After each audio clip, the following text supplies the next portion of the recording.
The first thing on the agenda, which is not on the public agenda, is we're going to go into executive session. So my apologies to the members of the public and the staff who have to leave the room. So we need a motion to go into executive session. Can I just ask the public, can I just ask one question and leave? If you can ask a question really quickly. You've got 5 minutes. Okay, here's my question. In 2019, you eliminated fines. Yes. Presumably because more overdue books and DVDs will be returned. So I'd like to know, in 2018, how many overdue books and DVDs were returned? And in 2019, how many overdue books and DVDs were returned? And how much did you collect in fines in 2018? So we can't answer that question now, but maybe somebody can get an answer. All right, thank you for your comments. Excuse me, sir. Could you put that in writing for us, just so we don't lose track of it? Can report back to you. Okay, you want me on the website, put it in the question? I think she has it written down. Once you get great. She's All got right, it. Yes. Thank you. Okay. So, I need a motion We to got go Rebecca. into Good. executive session. A second. Jenna, thank you, Brenda, all in favor? Aye. Okay, so, What's the purpose of these exercises? thank you for asking. The medical, financial, credit, or employment history of a particular person or corporation or matters leading to the appointment, promotion, demotion, discipline, suspension, dismissal, or removal of a particular person or corporation. Yes, is the consent agenda. So on the consent agenda, there are 3 items. The minutes from the January 14th meeting, the operating budget check register, and the capital budget check register. Does anyone want to remove an item from the consent agenda? What is a new agenda item? I don't Oh, think that's that the was capital there. budget check register. Okay. I checked it. There's only 2. Yeah, so the new agenda, and if you click on that link, you'll see it's the check register for capital fund.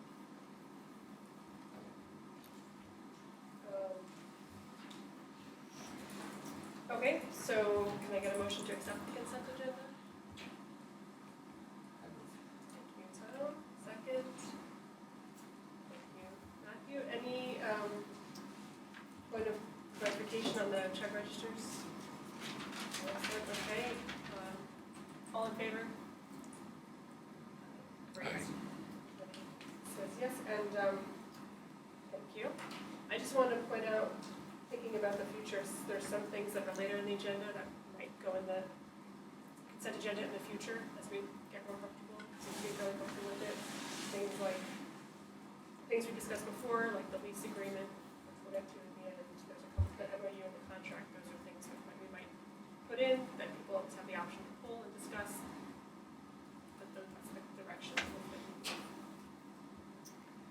Okay, next up is trustee committee and liaison reports. Does anybody have any report out about events at the library or that they attended or organized or represent the library at? Not an event per se, but right now, Best of the Capital Region is going on. I nominated Albany Public Library because there's a library category. I did have the dates for voting here. I was just gonna say, make sure to tell everyone you know to vote. Voting starts Monday, February 24th. And actually, we tend to not even make it on the nomination form, so I have been trying to spread the word there too, because we are awesome. There's 7. Anything else? Yeah. Yes, I attended, and I usually attend these monthly, a meeting of the Council of Albany Neighborhood Associations. And I would just like to share how important we are in terms of allowing this important vital meeting to happen every month. Last month there was a meeting with the police chief where we talked about neighborhood engagement units and what was going on with the department. So it was an extremely important and valuable discussion. Scott was able to ask questions on behalf of the library to talk about the value of police presence at some of our sites and engage the chief and others in conversation that was very timely and relevant to our operations. So I just wanted to share that. I used an Albany Public Library Museum pass to go to the Norman Rockwell Museum. It's a nice museum. For it. And yeah, the pass worked great. And there was a small problem with my card when I checked it out, but the staff helped me, and it was great. Yeah. And I also, at our last meeting, we talked about talking to City Council about neighborhood engagement. And when I saw a City Council person at a different event, I mentioned it to her, and she was really receptive. I attended the Friends and Foundation Marketing Committee meeting, and that was a super productive meeting where we talked a lot about branding and outreach, and especially also ways that the library and the Friends and Foundation can work in Congress more often. And I was super impressed with it. I was impressed with it, and I think that we're getting I think that it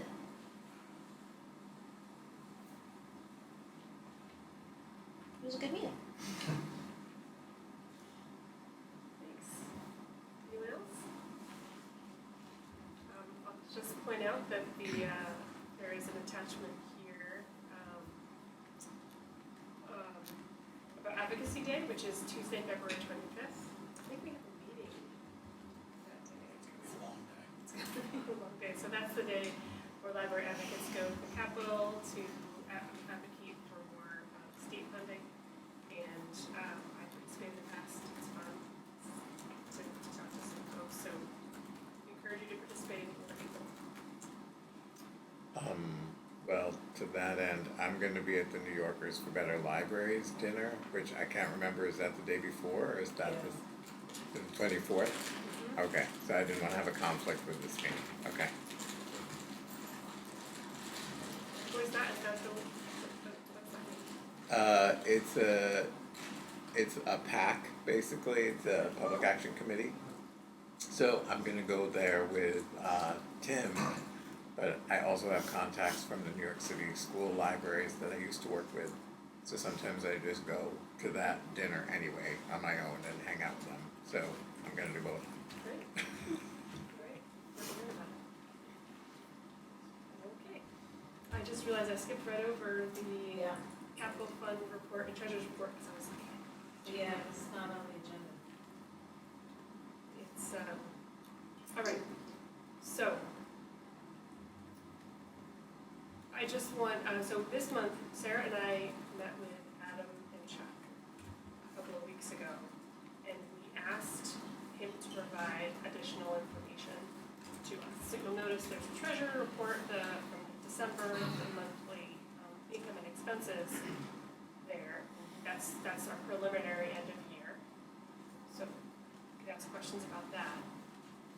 Let's just do that. Does anybody have questions about that first? This is preliminary end of year, and Chuck has already told us that the auditors have made some changes, so we'll see changes as the audit proceeds. Any other questions about that part? We'll explain the next thing.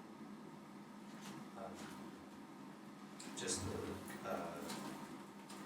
construction, New York State construction grant line, it's only half of what we expected.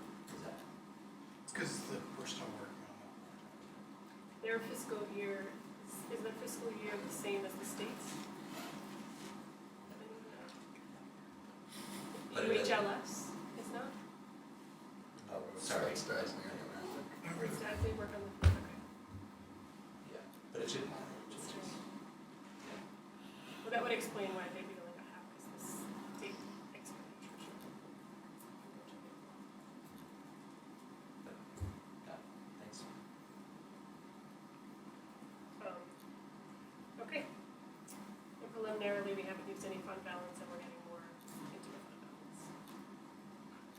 So the next report is the balance sheet. So Chuck and Sarah, I meant to tell you this before, no. I'd love you to work together to try to explain this. So you start, Chuck, and pitch it. Well, first off, let me explain to you, the balance sheet is completely different from the income statement. The income statement goes over once. The balance sheet is as of that date, is the way the balance sheet is presented. So the next day, it could change. All right? So as of December 31st, before the audit was completed, this is the balance sheet for the library. Now, there's some changes that are going to be made into the fund balance because evidently I missed something with the allotment of $3 million for the capital reserve fund. And I'm not certain if my future operations fund is right too, but I am going to take a look at those and correct them. Now, all that will happen would be the fund balance will go down, the regular retained earnings balance will go down, and those other funds will go up. Basically, we'll begin to change to the total capital. Right. But let's take a step back and explain what we're looking at. And if, Sarah, you can help out with that part. Just the assets are, Assets are comprised of there's 4 cash bank balances. And then the accounts receivable, prepaid expenses, and the prepaid insurance are all accounts that the money goes out in a lump sum, but it's over for a time period. So that gets allocated over that period rather than completely expensed immediately. All right? so more or less, this is cash on hand. Right, Right. so basically, like Chuck said, we have 4 bank accounts that actually hold money: capital fund, checking, payroll, and money market sweep. And then just to go over a couple of them, where it says cash, petty cash, that's the amount that we keep on hand in the cash registers, when we need to make change. Accounts receivable, that's money that's owed to the library that we've billed for. So again, this is just, a mix of assets, cash on hand, money owed to us, and different, assets that we're holding in different ways. Any questions on that part of it?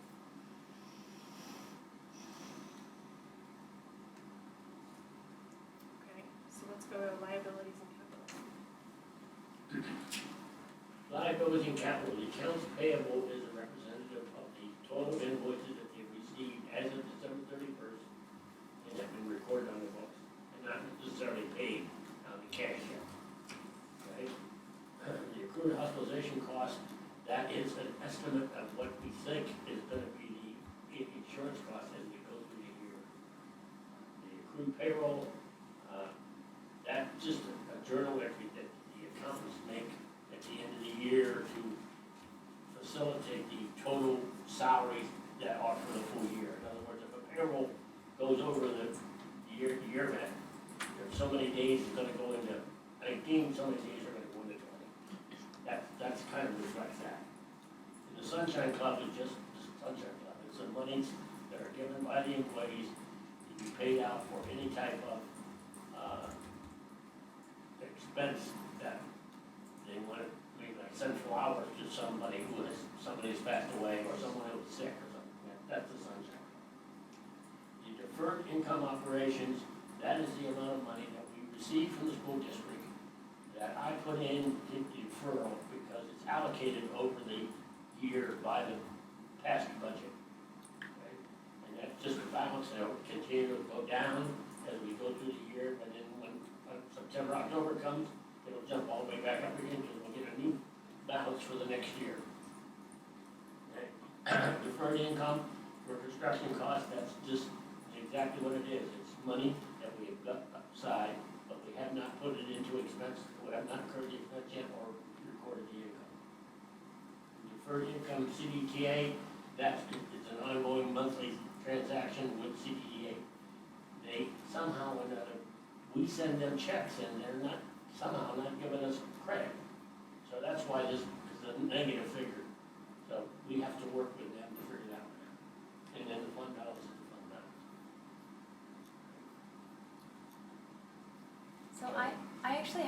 few questions on this, and I'm sure we went over it in our meeting, and I just don't remember.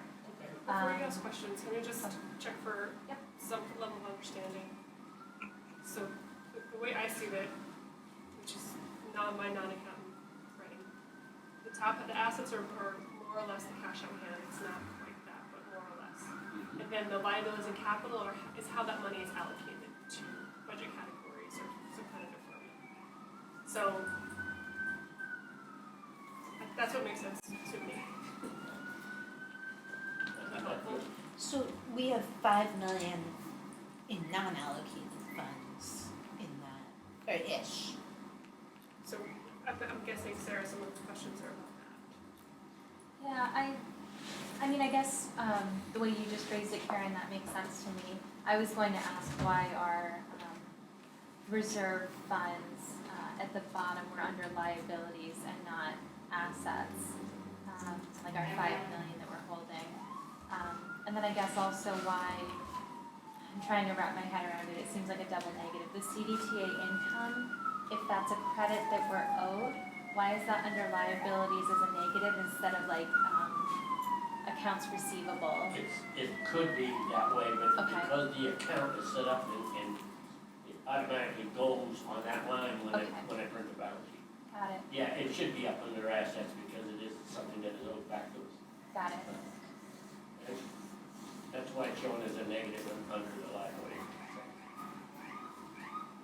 And so at the beginning of your presentation, you may remember that last year we defined what goes into capital reserve fund, restricted reserve fund for operations, and unrestricted fund.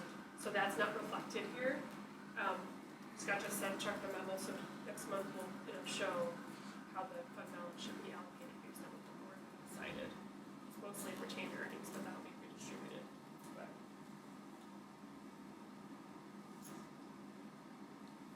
other questions? We're gonna be seeing this now every month, Yes. so. Now you will automatically get a balance sheet. If you want a balance sheet for the capital fund, I can also provide that. But for this month, I have not done that. I could provide one. You want a balance sheet for the capital? Basically, It's actually, it's on the list, right? The capital fund is on the asset list of Yeah, December banking. basically the capital fund, all you had is cash in the bank and you have accounts payable on the Right. balance sheet. Yeah, it's not, You know, so there's I'm not much I'm there. okay with not having that, because it should have this one, but it does. Okay.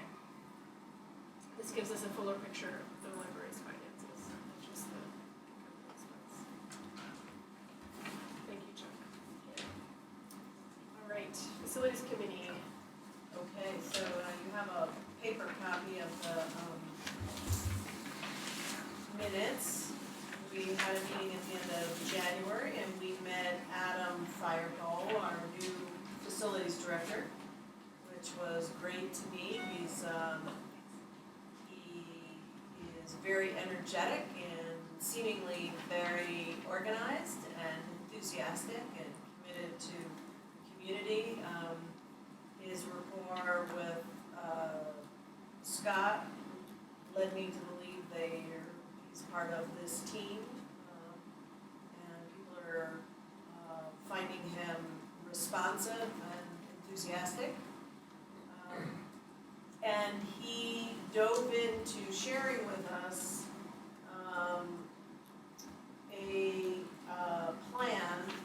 a facilities plan that he's put together for us, which we will eventually come to accept and vote on, but the committee will look at it once before.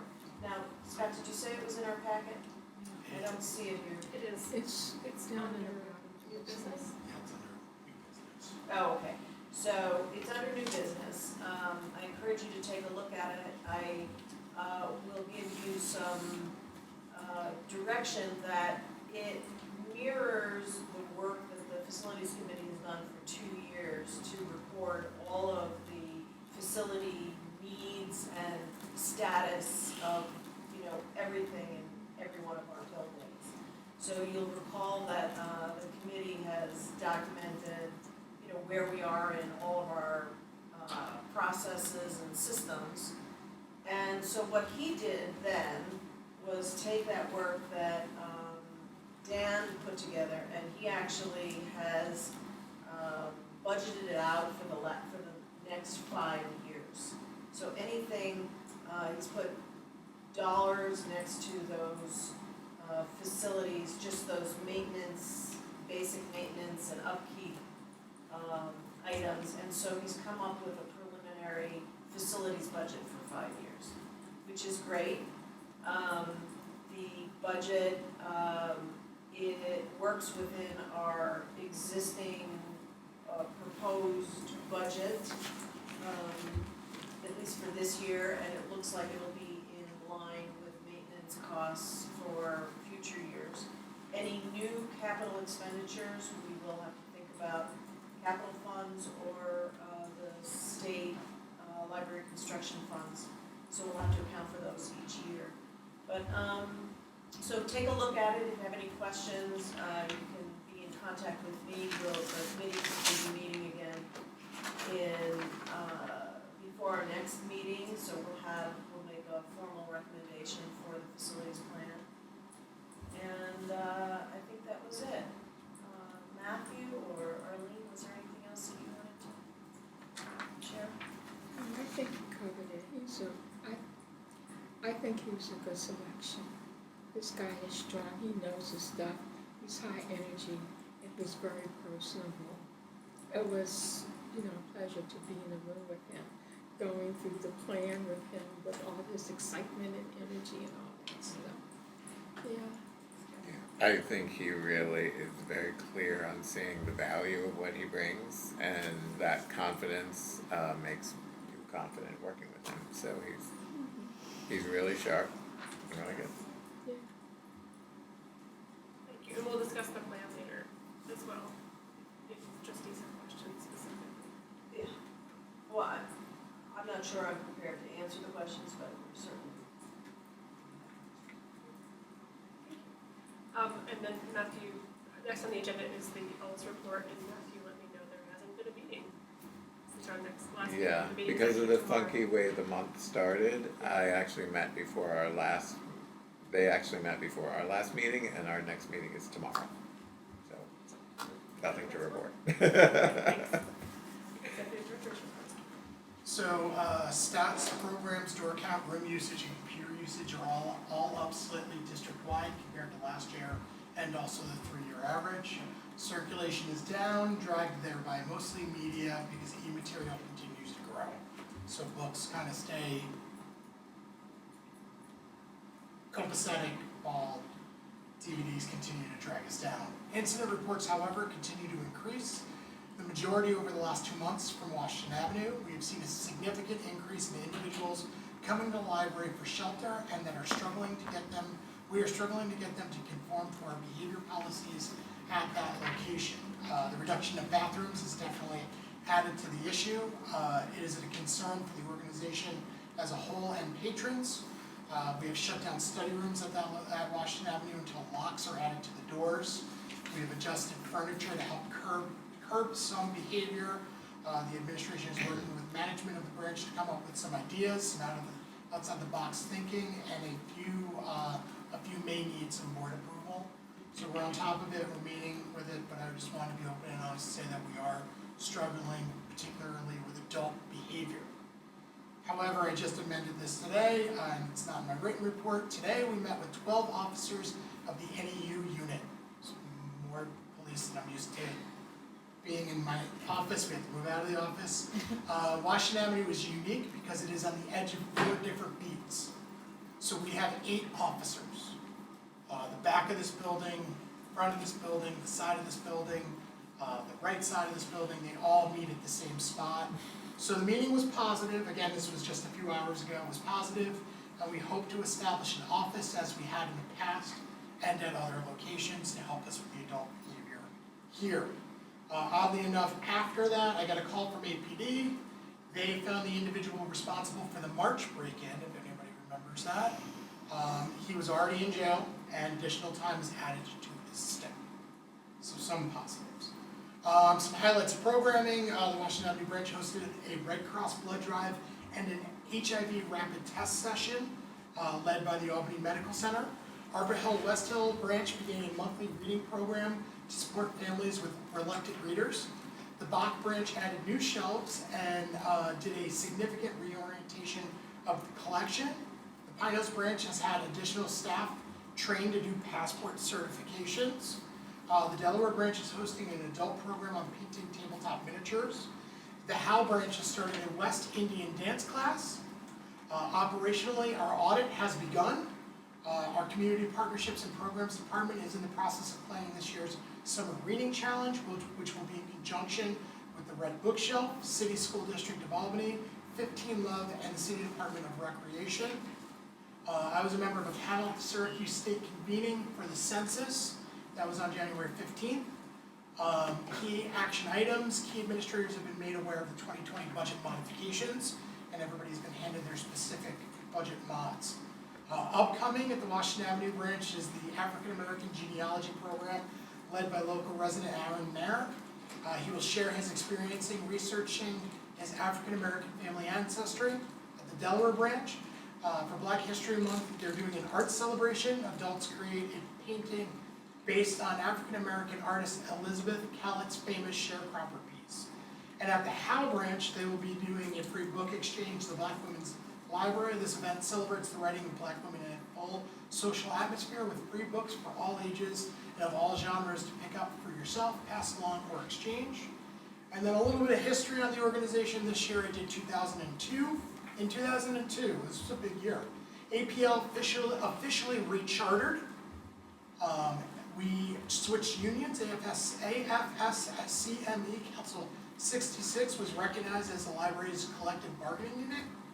The Albany Public Library Foundation was granted a 501c3 status.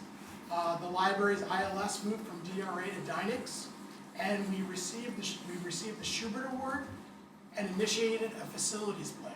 So the more things change, the more they stay the same. I wanted to mention the foundation because, as we know, Foundation and Friends are hopefully closer to a merger than they've ever been before. So some of these just show that even though this was 18 years ago, some of the things we were still working on and touching on. I'll open the floor to questions. Going back to the incidents, I know we had a longer conversation about this last month, and I think I told you and Melanie, don't worry about the breakout, but just because you mentioned it again, do you mind providing us? So next month, you'll see statistics change in two ways. One will be breaking down incidents per branch. Okay. And we're gonna try to kind of show, whether or not police were called, whether they were serious. We can try to do youth, but that might be a little bit more difficult. And then the other thing also, you'll be seeing a new metric added, which is, finally got what I've been asking for 3 years, which is a calculation of how many times a patron interacts with circulation staff. I forgot the term we were using, and I wish Melanie was here, but she's not. But instead of just books circulated, what was it? Exchanges? Exchanges, yeah. Interactions? What was it? Interactions? Encounters or interactions, transactions. That's what it's gonna be. So it'll be a culmination of circulation transactions, and not just about the books that circulate, reference transactions, and also monetary transactions like CDTA. We're working on that. We have to do we wanted to build in past, so we're still trying to collect some of that information. But this will give us a better idea when we're talking about CDTA, when we're talking about all the different service desks and how we're staffing them. Yonkers does this, and when I saw it, I got really excited that another library was doing it. It really helps us understand how busy our branch is.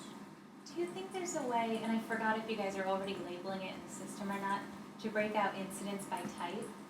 We can do that. Yeah, We because I can know do last time we talked about, incidents ranging from, they were asked to put food away, they were eating in a certain area versus the higher level Right. incidents. So I just kind of want to see, how many of these are lower versus higher. Previously, we put in place a kind of a rating system. Okay. We've struggled with that because the safety committee came back to us and did not necessarily agree with some of the ones we were rating as low, as high. So if we do that, we may actually see those numbers change after the safety committee meets. Okay. I would say, just from my experience over the last few weeks, the situations we've had here have been high. Okay.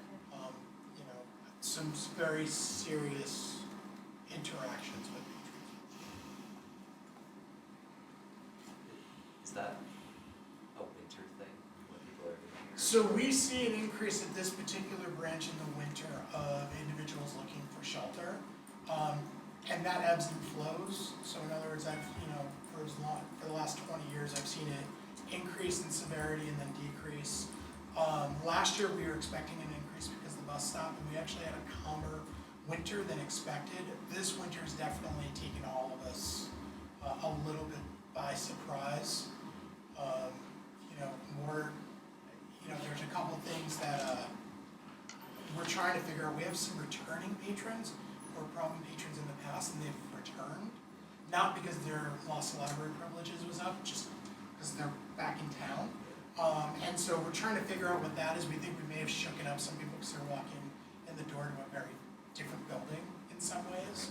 So we're wondering if that impacts their behavior. Again, we have Annie in place. She's actually been doing a lot more referrals. But our reference staff have also noticed that they're getting a little bit more social welfare-like questions. And it definitely seems like this corridor has seen an increase in drug and alcohol use. So it could also be, the police set up in one spot, it kind of chases people. When we changed our hours here and closed the back stairwell, I was told that actually impacted another part of the city, and they started seeing usage go up in another part of the city. So it's, again, I always make that statement, we're the canary in the coal mine. So I'm wondering if it's something going on with this particular corridor. And that's what the police shared with us today, that there's just some more activity around Lark Street and on this corner that's causing some concerns with it. Not so much violence, but more drug use and panhandling and things of that nature. I know in Skidmore, we found with the advent of vaping, it's brought like indoor usage of things into the domain in a new way, and so we see more students not doing drugs in the library, but just smoking in the library in a way that was really different than previous years when vaping wasn't so popular. That's anecdotal, but I blame vaping. Any other questions?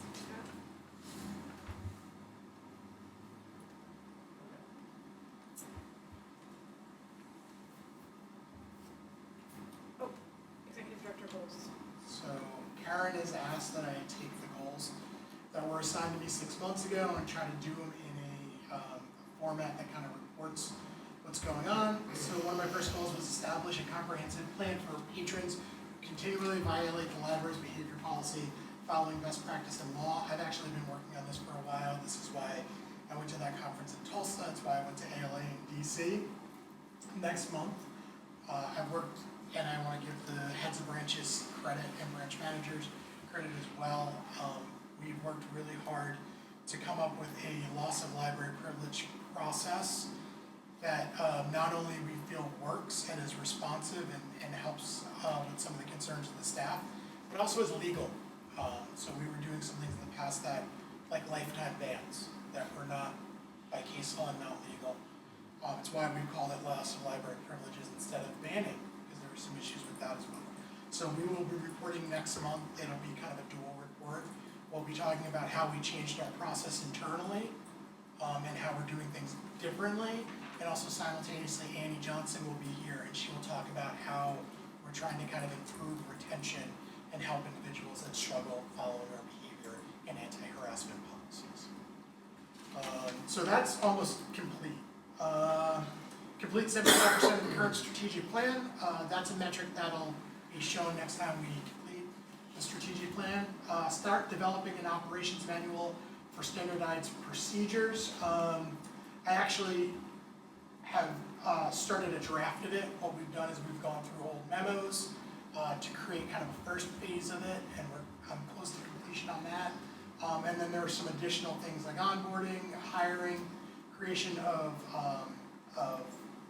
positions, how we follow our procurement policy. All of those where I'm actually reaching out to my staff and helping kind of draft and create. It's basically, I've been calling it, it's a how-to manual for library management. Because a lot of times, a lot of things kind of get lost. We don't do them for a year, and then we're back to the drawing board. So my hope is to kind of create this manual so that when we bring on someone like Adam, our new facilities manager, he's not asking me a million questions and me trying to remember how the heck to do it. Or we had a question about procurement that we brought Bob in, and he was gracious enough to kind of go through that with us. We thought we had it nailed, and we didn't. So it's just kind of a how-to manual on how to run the library. And then fiscal year change, we are in the process. I believe we better have it done by June. So I'd say we're more than 50% of the way there. And develop a uniform approach to evaluate library programming. This does touch on what we're doing in the strategic plan, but that's still in the research phase, and I'll be working with the heads of branches to really formulate how that works. And I know that some of the work we're doing around D&I, diversity and inclusion, they're also going to help with a little bit of that as well, because we definitely want to make sure that if we're evaluating library programming, that there's that we know that we're making sure our programs are diverse and inclusive, not just successful based on finances or participation. I will tell you, I did a little bit of a back of the envelope math this weekend because I was curious, and programming participation in the library in the last 5 years has increased, I think, over 60%. So, very proud of that. And that's where I'm at with my goals. Any questions? Not a question, just maybe, just an idea, I guess. So the very top of the memo where it says 2019 to 2020 executive director goals, and this is probably just because I forget all the time, but I think we also talked about changing. Does this coincide with a review? And I think we said we were gonna move it to June before new trustees come on in July. Can we just write like June 2019 to June 2020 Sure. so that in our minds we know when the end of this period is? Thank you.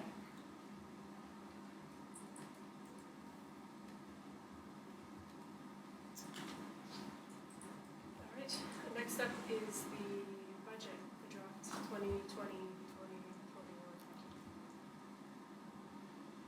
2020-2021.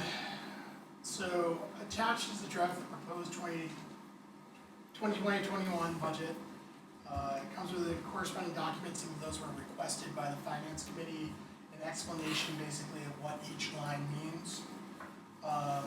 Total revenue will see a 1% decrease from the 2020 budget. This is due to reduction in fund balance use. Other revenue, there will be a 22% increase of about $190,000. Part of this is an increase in New York State construction aid, because remember our 2020 project was 3 projects, and that one project is pretty in-depth. But also, Adam has gotten much better at estimating interest income, fees and sales income, and higher estimates on pilot payments. So this year we had the pleasant surprise of an additional $40,000 in pilot payments.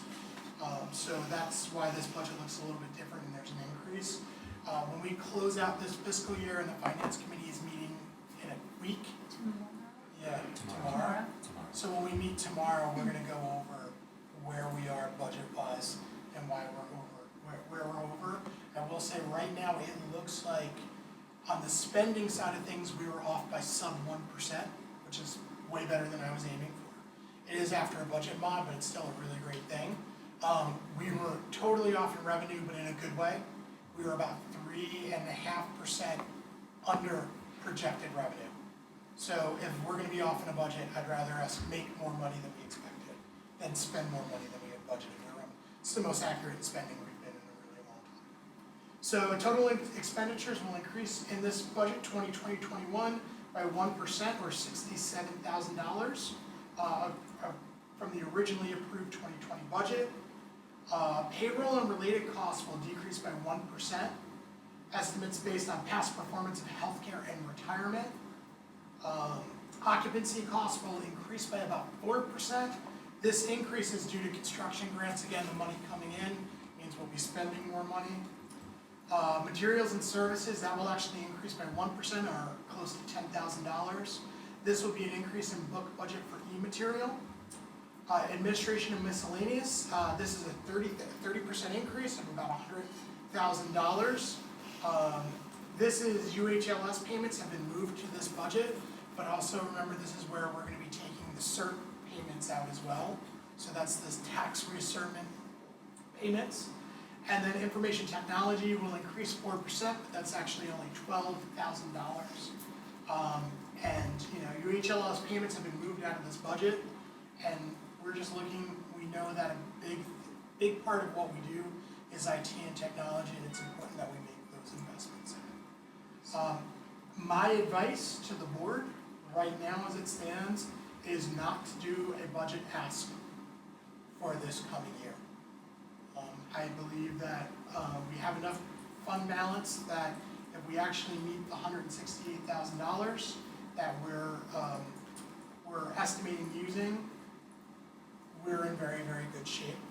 And again, I just want to remind the board that we have yet to operate at a deficit. And the stub year is a year for us to operate, to get a good, clear vision of what our budget needs to go forward. And my hope is that the work that Adam's been doing on this budget makes it a much more accurate budget. So there is a possibility that we end up not spending all the money we've budgeted, because that's been the case every year for the last 6 years, 7 years.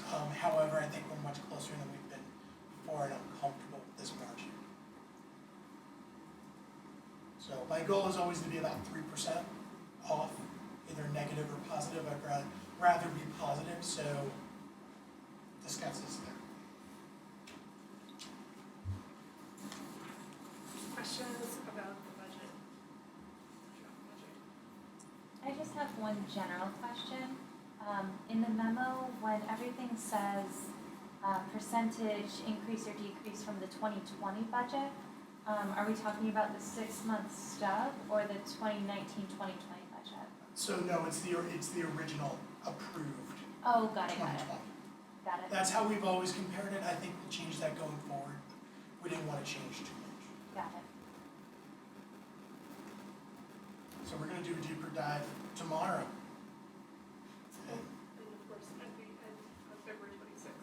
and on February 26th, there will be a snowstorm didn't stop this board meeting, so that means on the 26th, we can do a deeper dive and discussion about the budget.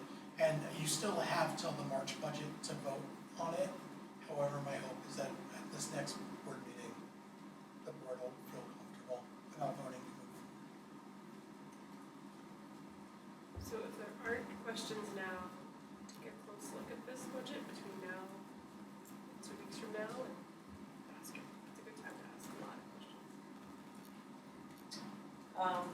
Will we, for the, next meeting, the 26th, could we have the 2020 budget as comparison?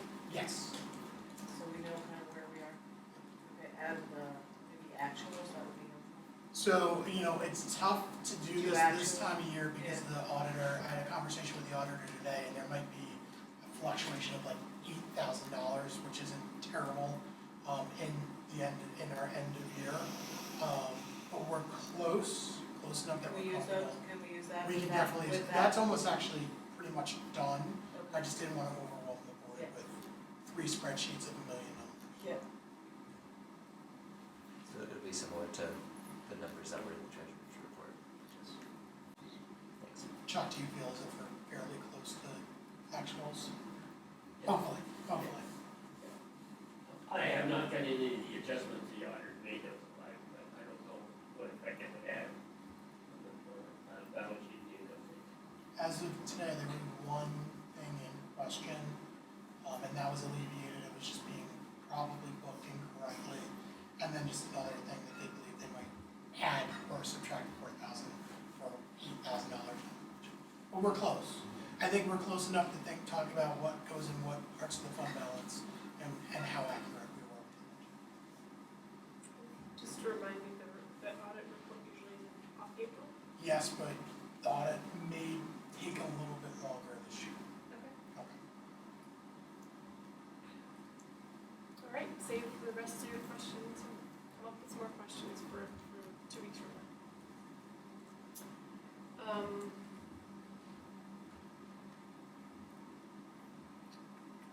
Filtering memo. So at our last policy and governance committee meeting, filtering was brought up for public computers.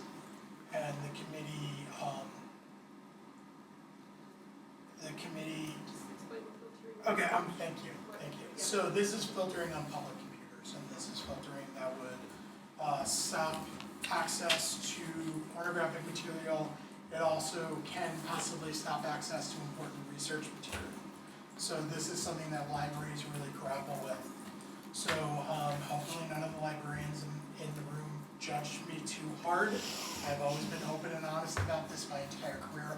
I am not against filtering, and I've yet to be the director of a library. However, I've yet to be director of a library that has done filtering, so I don't know what that says about me. However, this is something that we continually discuss at a public service level, and also at a financial level, because there is a financial impact of not having filters. We lose out on a significant amount of E-rate money. So we had a pretty good conversation at P&G, and the committee asked us to create a memo just for the board to read to understand where, the positives and negatives of filtering. And it's something that I wanted the full board to read because it's probably something we will have a conversation about again at Policy and Governance. And it's also a conversation that you don't have to be on the committee to show up to the meeting.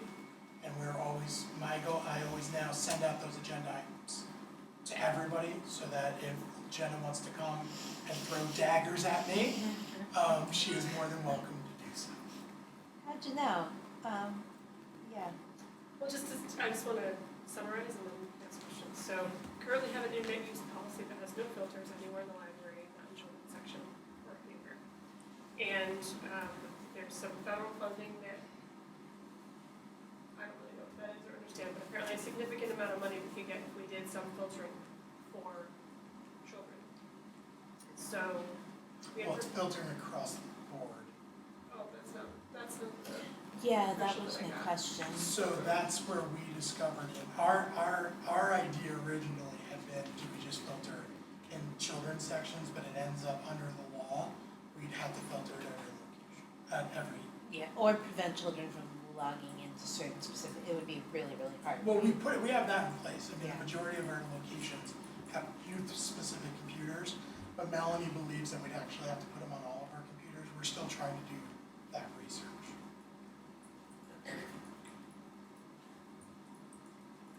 But we're looking at a significant amount of money, another $50,000 or so to cover some of our primary expenses. So according to your memo, we're looking at $50-some thousand minus the cost of buying the system to run it. So, Minus time cost of managing the awfulness of filters. Because most libraries manage the filters by saying an adult can request for those filters to be removed. Yeah. Typically, it's like well, you know what, I should save it for P&G. Well, I was going to ask, how accurate are these filters? They're fairly accurate. So When we're it not comes for to what? stopping pornography, they have gotten much better over the years. Some of the concerns when filtering was first introduced was if you were doing research on Right. breast cancer Anatomy, or whatever, breastfeeding, those filters have improved significantly since then and allowed those sites. So they're still not great like any product, but they're much better than when they first were introduced as a federal law. The FCC hands out what's called E-rate money, and that's money that they send to us to basically help us pay for the internet. In 2001, and I may be off, so don't quote me on that year, the federal government connected filtering to SIPSA, I think was the law. And is there specific filtering software in mind? We're just, we didn't want to do too much work on this because we just broached the subject and we wanted to we want to treat this the same way when we do large scale changes that have philosophical motivation. So in other words, bring it to the board's attention, have a conversation about it, show the models where it works really, really well, explain why we feel like this is the best direction to go. I will tell you from an operational standpoint why staff that are supportive of this is, it is in our policy that you can't look at pornography on a computer. It's up to the staff to monitor It's very awkward. and stop that. It's awkward and sometimes volatile. Yeah. And we just recently banned a patron who was printing out pictures with nudity and maybe leaving them on the printer for a little too long. So it's, we are, there are, there are a host of health issues that are out there right now that affect people mentally, especially as they get older. And you start to see this behavior. I just read an article the other day about this. You start to see this behavior exhibited. So this is where my staff are coming to me saying frontline staff have these concerns because they're seeing some of this behavior pop up where it's unexpected. So we also give examples of some libraries where filtering has been done, and those include two of the big threes. So, we're looking at New York Public and Brooklyn. They won't do filtering, and Los Angeles just recently made the switch to filtering for the same Just reasons. Poughkeepsie, Westerville, Williamsburg, Chester, they all do filtering. They all do filtering. And the filters can be bypassed by a reference librarian Yes. when, okay. Yeah, I see that at the end of the memo. There are procedures in place to allow adults to request access to computers with either completely unfiltered access to juvenile areas, or to request a website for reconsideration to be excluded from the filtering software. And that sounds great. I'm just wondering, like Jenna mentioned, employee time and cost. How long does all of that take to remove a filter or I can tell you, when filtering was new to the world back in my public library days, it was actually just a check mark at the reference desk. It did not take a long time. Yeah, I believe now the systems, because of these concerns, are put in place where it's almost like our SAM, our computer management system, where you can literally pull up a dashboard and Yeah. remove the filter. But awkwardly, then you can also see what, again, not necessarily the filtering system you guys are looking at, but I could see what the patron was looking at on their screen in order to, which, there are other issues arise. And of course, staff are looking at the screens because staff, patrons looking at inappropriate content and want to go like that. So there's like a trade-off. There might be some more work here, but less work here. I just want it on the record that this is a very uncomfortable conversation, and I'm not sure that I could support filtering. I appreciate how difficult it is and how maddening it is to see other people's junk on computers wherever you are, and I don't personally want to deal with it at all. But the idea that the Albany Public Library in this day and age would start filtering, I'm not sure I could support that. I mean, I just even the idea of it, and I'm proud of our community for its tolerance. And as a gay and lesbian person, we have been discriminated in terms of information, and I realize that there are opportunities to bypass this stuff, and perhaps the filters are better, but information is power. And our entire culture has to deal with this ridiculousness.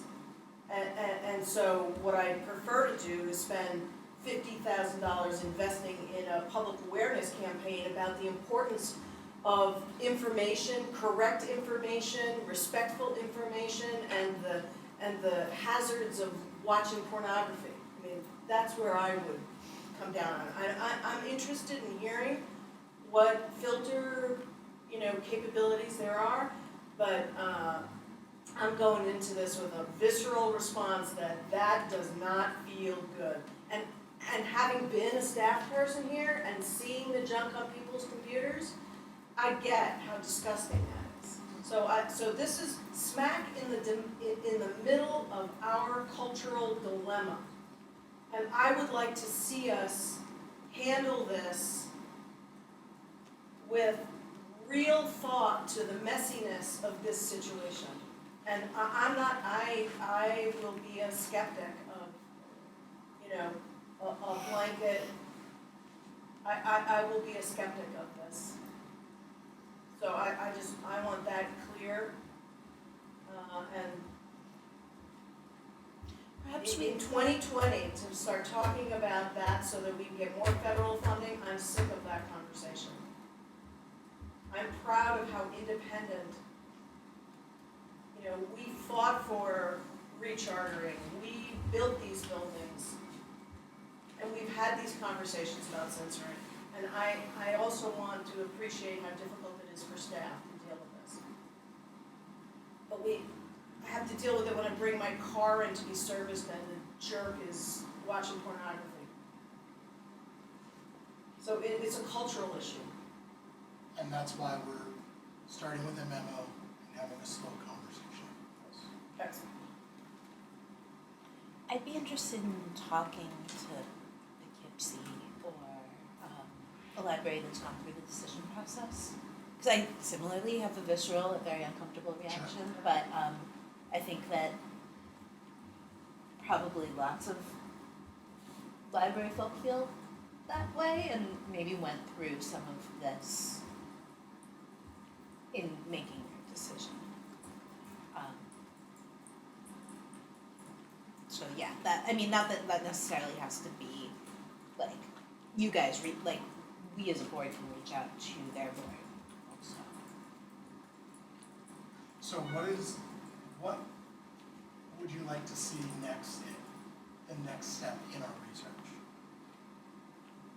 Did you say that you weren't sure if all computers had to be filtered or not? What was that, Karen? When we initially talked about this at P&G, the thought was it only had to be the children's computers. But further research has indicated that possibly it's everything, but that's not sure. That's not 100% It's not sure. 100%, so that's something to clarify. Yep. What else? Sure, excuse me. Question, types of filtering softwares that might be considered and costs associated with them, features, things like that. And just more specifics about how companies are deciding what's filtered. You've mentioned someone printing a picture displaying nudity. I think there's a difference between porn and fine art, so not all This is new. porn. Sure, that was porn. But I'm just saying, as we've discussed, I think there are certain instances where, nudity possibly shouldn't be blocked. So I just want more details on how the filters are decided or what's being filtered. And much of what we call fine art today was once accused of being porn. That's true. Although I do think that there's a point when patrons use the borderline questionable material to sexually harass the staff, like bringing them up and asking, is this okay to look at? That is, I don't know how I got on the other side of this, but It's not, there are like 3 topics in libraries that I am on both sides of the fence and I go back and yeah. forth. So I have curiosity as to what are the matters that would get filtered. Are we just talking about things that are sexual in nature? Could we have concern about things that are blatantly racist, or threatening, or violence? Are those things being filtered? What's getting filtered? And is it just visual or is it, Oh no, it's websites. no, but is Yeah. it just photographic things that Or written. will get censored or written material that is offensive? I mean, so in the filtered library that I worked at, it was written things too. Searching for certain words would pop up with a no. So do we filter the words and votes? Well, I'm again not advocating. Yeah, but Well, to that point, and I don't want to be, I agree with you, filtering, I also get a reaction, this is the library, public information, not a fan of. But I'm thinking about what you said about the no porn policy we already have on the books.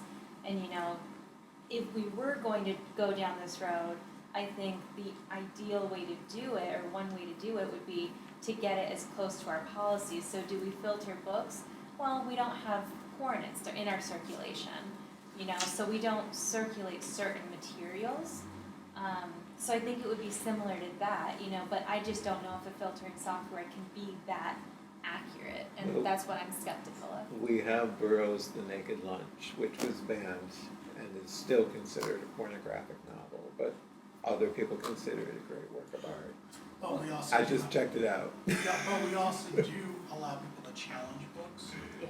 so there's, you know, we have to keep that in mind as well. But we have an APL staff member is doing the collection development and not a tech firm in determining what APL's definition of porn is.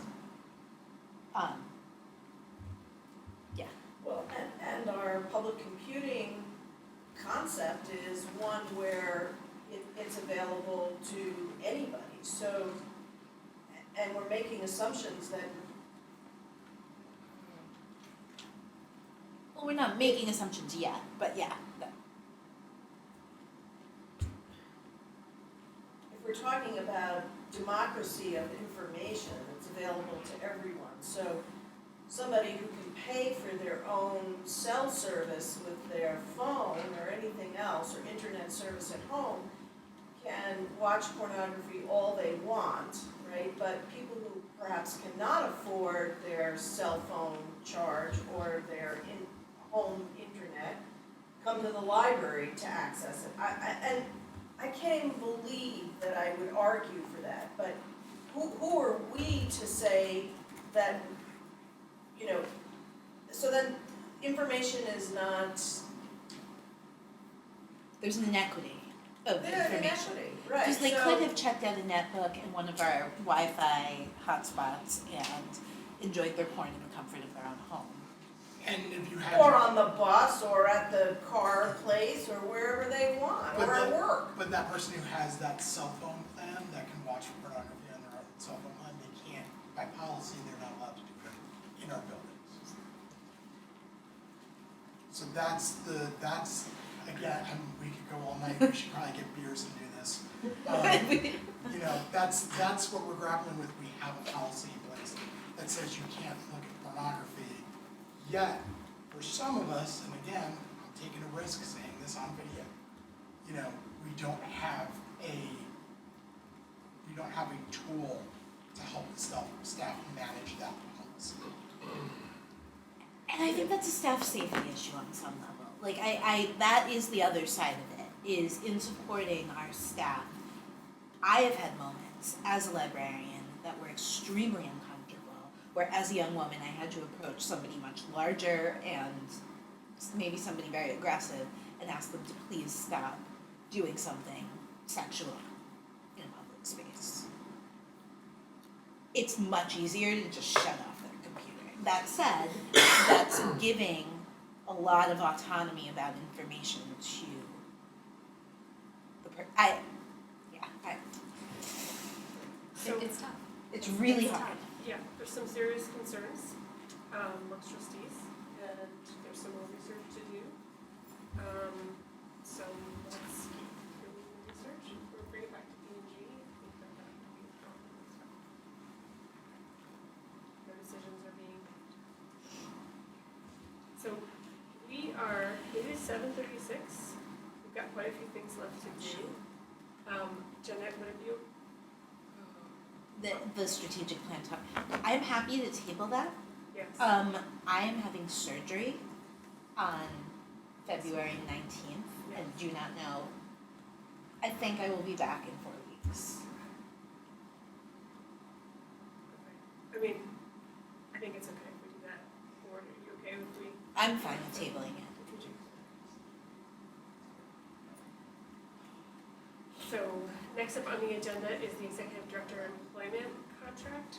So attached to that, you see the agreement, which you have seen before, and then the resolution for that,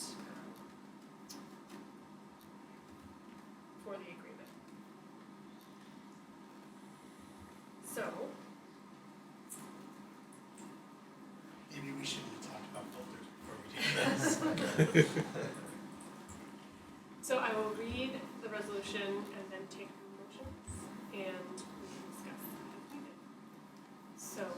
resolved that the proposed employment agreement with Scott Cherzambek as Executive Director of the Library is approved, and the President of the Board of Trustees, in coordination with the Library's Council, is authorized and directed to execute the employment agreement in substantially the same form, and the Board President is further authorized to make such non-material changes to the employment agreement as may be necessary or desirable for the library.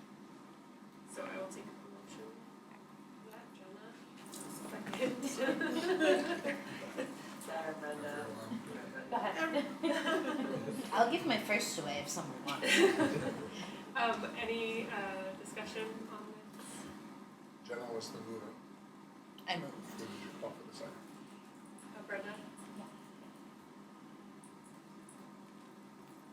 Did you say move it? It's a new word for me today. Any discussion? Okay, all in favor? Aye. Is that unanimous? Yes? That's unanimous. That's unanimous. Yeah, that's nice, thank you, everybody.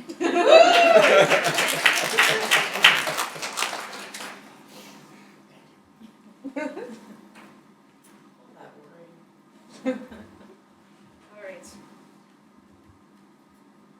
Into the new business. So first up is the North Albany lease agreement. This is something we have seen several times in draft form. This is the lease that was approved by the Albany City School District Board a couple of weeks ago. And so Bob reviewed it to make sure that it was substantially the same as before. And you can report at it. I think it's close. It's the document that we've been working on. It's based on the MOA that you all previously approved and that was ultimately executed. This contains the edits that their council and I worked through and agreed to. And the resolution that we put together gives Scott the authority to execute it, and if we need to make some tinkering changes to adjust dates or things of that nature to put it in effect, we can do that. Great, so I'll read the resolution and then motion and questions. Resolved that the proposed lease with the City School District of Albany for the North Albany Branch Annex Tier 2 is approved in substance, and the Executive Director, in coordination with the Library's Council, is authorized and directed to execute the lease in substantially the same form. And the Executive Director is further authorized to make such non-material changes to the lease as need be necessary or desirable for the library. Take a motion to approve the lease. Thank you, Tom. Second. A second. Thanks, Arlene. Any questions or discussion on that? Matthew? I'm sorry, is it as may be necessary or as may be necessary on the last line? Part of the resolution, I refer to council. Is that a typo? Is that what we're? Just a question, yeah, thanks. Let me see. I think it's in the resolution itself, and it was the same in both. That's me. Yes, absolutely, that's a may. Nay. When Jenna signs it, it'll get fixed. In both resolutions. Yes, I thought that was legalese. English And teachers that are was nice. just bad fingers. Any other questions? Any questions on the lease? Okay. All in favor? Also unanimous. Thank you very much. Yeah, that's also like a last thing. Right, that's We have pretty long we have a coming. lease with the City School District to continue to operate the North Albany branch. That's come a long way. All right, next up, pause for reading, memorandum of understanding. So this is just an agreement that I need to sign with the organization that brings rescue dogs to the Delaware branch to be read to. This is a great way to promote reading. Libraries do this across the country. Delaware isn't the only library that does this, but it's a really great way to get kids excited about reading and engaged. And also used to dogs, because not every child has a dog, is able to have a dog or used to having dogs around. So it kind of does two things, and it helps with the training of these service animals. Really three things. So that's pretty much it. It's pretty easy. I just wanted to bring it to the board because it's an agreement. Okay, any questions? Alright, motion to accept the MOU. Alyssa, and Tom, seconds. All in favor, you ready? Great. And this is one of the things that I think could be in the consent agenda in the future. Let's do the Jam Pro project before the facilities plan. Yeah, the facilities plan is not I ready put to it be in the wrong. discussed, Yeah, I put it in so the wrong we're spot. not. It's not ready to be discussed? I couldn't, I mean, I could, but what would we say? We would just ramble No, on and on. And it's not, we're not moving it from the facilities committee. It should be Oh. moved from the facilities committee, It's just right? in draft form still. It's in draft, it should be. And the conversation at the facilities committee, that we were unaware that we had to move forward. There was no action taken on it. And there are some edits we left, Adam today figured out, we left out some Yeah, important so we're things, not, so. So I Yeah, just, we have Is it one gonna go last from site visit. facilities to finance or to the board? No, it goes from facilities to the board, and then that document is the guidance document when we go to finance and ask for capital fund. Got it. When we have, so, yes, we still have to go through facilities to ask for capital fund But it projects. stops the board before, Yeah. got it. okay. And then when it's finished, will we get a presentation on it? We can do that, yes. I do have a couple questions, and I don't know if I. send them my way. Send them your way, okay.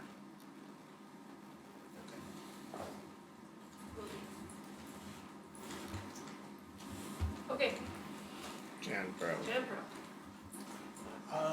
So it is extremely difficult to hire, entry-level facilities people at this point, or to retain them once they've been hired. This has been an ongoing issue for the last 3 years. So when the new facilities manager came on, they worked very hard with HR to come up with a plan to kind of figure out how do we make sure our locations are being cleaned on the weekend. And in this plan, and this is cost neutral, we decided to bring on a cleaning firm on the weekends. This way our facility staff don't have to work weekends, it's a quality of life issue. This helps them out, many of them have children and have childcare issues on the weekends. So this was a plan that was brought to me, I was supportive of it because I always want to improve our staff's lives, and also make sure that our facilities are kept up. The union agreed to it, and we went through the bidding process, and this is the company that we found using our procurement policy. So no staff hours get lost, No, and that's because we're understaffed in the yeah, municipal. there's almost always 1 to 2. We'll have, next week, we will at least have 1 or 2 positions open in that department. So it's just hard, you get good people, but they get better jobs because we underpay a little bit. There's some individuals who want to stay but can't because of weekends. We just lost a really good staff member because of something going on in their personal life. So it's just, it's hard to keep blue collar employees, especially at entry level. So one of our goals last time we did contract negotiations was to actually raise that we actually gave people in facilities a little bit of a higher raise than the rest of the staff. But one thing that we were hearing loud and clear was quality of life and having that flexibility to not have to work on the weekends. Scott, you said you were using that staff, Jam Pro, for weekends only, Weekends only. and the union was not. And the union was okay with it, they were in agreement, we have an email on record saying that they were fine. I'm seeing that they have to pay prevailing wage and Yes. provide benefits. The union contract actually provides for this scenario, and that's what the union agrees, that they interpreted the contract the same way we did. So it's not even just that they agree, it's that we have a meeting of the minds as to what the contract says on this point. The Gen Pro contract, as they proposed it, probably needs a little bit of tinkering, but the concept, the pricing, and the bidding that was done, compliance with prevailing wage, we know that's all locked in. It's just tidying up the documents so that we have it correctly. So as long as the board approves this, subject to Scott and I putting the right form of agreement in place will do that. Are we ready for a motion? Any questions first? I did express to the facilities director our concern that we are physical destinations. We put a lot of effort into this idea that we're far more than books or computers. We are these places, and so we should be able to keep them at, the level of cleanliness and maintenance that we expect. My concern is that we're paying, cleaning, this is a problem all the way around. So what we've just done is hired another company to have the headache of trying to find staff to clean a building. And then our staff is going to have to follow up on that cleaning. And what happens with cleaning services is that they're not, there's a lot of back and forth to make sure that they're doing what you're asking them to do. And they send people into buildings when they're closed, who don't necessarily know buildings. A lot of them are women. I think it's a whole, yes, they're providing a service, but I think as owners of buildings that we put all of this effort into, maybe we really need to look at what we pay people to clean our buildings. Yeah, if we're gonna pay them to pay people prevailing wage, why don't we just pay them prevailing wage? Well, we do. We do, and we still can't. We still are just having problems staying staffed. So this is a How long one-year, with this contract, sorry, how long with this contract? this will be a one-year agreement. So what this will do is we will, like anything else, it's like a beta test. So we'll go through the 1 year. We will heavily monitor the work they're doing. Our staff will definitely give us feedback if they don't think the job's being done correctly, or if we think they're being abusive to their staff members. This is not an ideal situation, but simultaneously, it's where we've come to make sure that we have our buildings clean. We have increased our maintenance staff, our facility staff in 10 years because we have these buildings. We want them to be part of the APL family. Many of them do, our maintenance staff do feel like they're part of the family, and that's been helpful and useful to us in many ways. And so I don't, if this is a test, let's see how it goes, but I think it's a bigger question, and I'd like to see it addressed in the facilities. Can you, thank you, Melissa. The specific bigger question is describe the specific question. So it's about our people in our buildings, or that we aren't budgeting enough for maintenance in the building. I just wanted to clarify what they're. Well, it's kind of ironic, isn't it?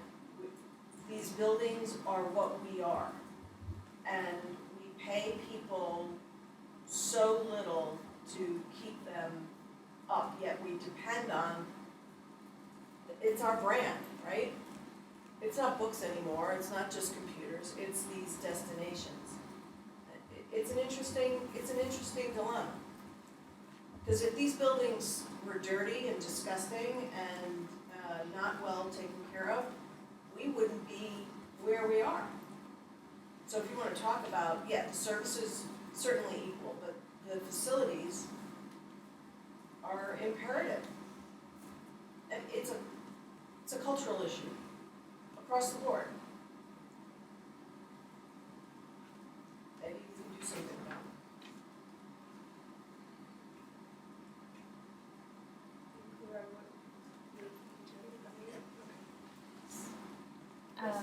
I guess I just want to clarify that. So, is it, because I thought I heard that we were paying this company the same rate that we're paying our people? So is your hypothesis, Alyssa, that if we increase the pay of the facility staff, they would want to work weekends, or that, what is the change that we should be looking at, I guess? We've done a pretty good job of including the facilities staff into this sense of being part of the family. But I mentioned to the facilities director that we often have our board meetings here, there are facility staff here cleaning. And we could show them the hospitality and respect by inviting them in and meeting them and knowing them. We do that with service staff and professional staff. These buildings, and it's across our culture, is an issue that people who clean are not as valuable as people who share information. I just think it's a dilemma, and we're handing off this dilemma to a company, and we're going to keep that company accountable for our contract to make sure there are people here, and we can't get those people here. So and I know those companies have a terrible time finding staff and keeping staff, and that the turnover is incredible. So the people who are cleaning here with this contract, they're not gonna have any commitment to this organization. They barely have a commitment to the company because they're so underpaid. So, you know, we're passing the buck, and it's gonna be somebody else's problem. Well, it's our problem, we have these buildings. It's like cleaning your own darn house, you know? Do we clean our house or don't we clean our house? Some of us pay to have our house cleaned, because we're It's, busy. well, it's true, so what are we doing? I don't know, I think this is another one that's gonna require some thinking, because I am hearing what you're saying, but I'm also hearing what Scott's saying Yes. about the weekend problem and, you know, childcare, and I can see the merits on both sides, so, no, thank you. Well, I look at it this way, I hear what you're saying, the problem is we need to have the buildings clean. For the people at Jam Pro, it's a business opportunity. My agency has used them, and I think what they do is they contract with other entities to do the work. So we're giving business opportunities to other folk to do it. It's a hard thing, but we just need to have the work done. And Scott is saying that we've not had luck even with increasing wages, with getting people to want to be here to do this work on the weekend. So we're trying something different. I think that's the best we can do right now, knowing that we are giving somebody a business opportunity. These guys are in it for the business, they're making money. And it's not this big super, well, it is, but they contract with other entities that are actualizing business opportunities for themselves. So, I don't know, we're just trying to make a situation work for all of us. I hear it. Okay. Are we ready to put a motion on the table?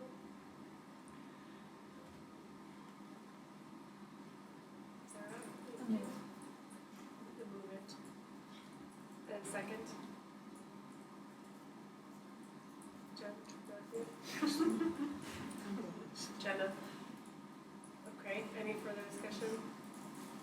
I just would like to say, I do hear what you're saying, Melissa, and I do think having a contract for a year, that gives us a year to still work on the issues and why we can't keep staff, and perhaps we can do a deep dive or something to try to come up with the plan within that year to keep staff and have them come in on the weekends, or find out at least what the issues are. Yeah, I would, And still have our building clean in the meantime. Yeah, I would really like to work on that too. You know, maybe we find a creative childcare solution or something on the weekends, or we're doing no tax increase, we could find a way to pay people more. But yeah, that's my thoughts.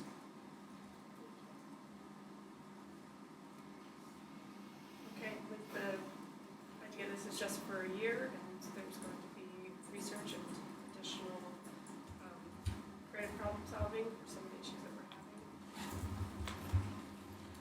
Who's in favor? Thank you. So, just to clarify what that vote was, is it approving the contract? Or is it approving the contract for a year, because it has a renewal clause in it? I think it's approving the contract for a year. Yeah, I asked him how was it for a year, he said he in here, so that's what we voted on. Okay, so you I don't. didn't hear about a clause. Well, but it has an automatic renewal, so we don't, we wanna strike that out. Yes. Right, 1 year. And the directive to the director is to bring this back before the board prior to its expiration. Yes. Yes. Fair enough, we'll fix that. Find that out. Okay, so last on the agenda is our quarterly evaluation, and you have a piece of paper in front of you. We also need to have another executive session, so we can go into executive session. We can get cleaned up. You guys can work on the evaluation. Does that work? All right. So I need a motion to go into executive session. Sarah, thanks you. Oh, Sarah. I need a reason. I'm gonna share with Stephanie and everybody actually my list. So, it's two things. One is the same as before, the medical, financial, credit, employment history, particular person or corporation. And the second is the real estate issue that would affect the value.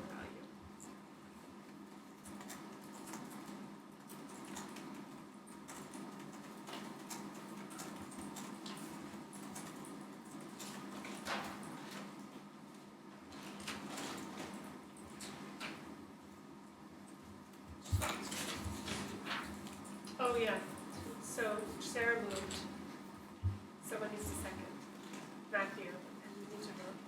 Yes. Okay. Brenda, are you into the executive session? Yes. Great. We just voted. Oh, Yes, yes, Brenda.